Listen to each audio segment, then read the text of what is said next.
कर्जमाफीसाठी बच्चू कडू आक्रमक झालेले आहेत, मोर्चा करत आहेत. तुम्ही भाजप आमदारांच्या पत्नी आहेत, तुम्ही बच्चू कडूंचं स्वागत केलेलं आहे, कसं पाहता?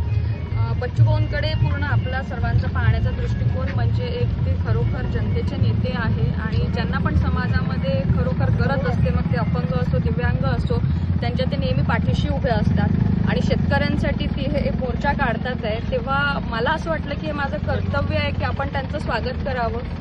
नक्कीच मी भाजप आमदारांची मिसेस आहे, पण माझं स्वतःचं सुद्धा एक स्वतंत्र मत आहे आणि मी सुद्धा लहानपणापासून सामाजिक कार्यामध्ये सक्रिय आहे. त्याच्यामुळे मला मनाला वाटलं की मी बच्चू भाऊंचं, कारण अगदी आमच्या मतदारसंघाच्या शेजारून ते जातात आहे आणि प्रश्न हा शेतकऱ्यांचा आहे आणि मला वाटतं की नेहमीच आपल्या यवतमाळ जिल्ह्यामध्ये शेतकऱ्यांचा प्रश्न हा ऐरणीचा प्रश्न राहिलेला आहे.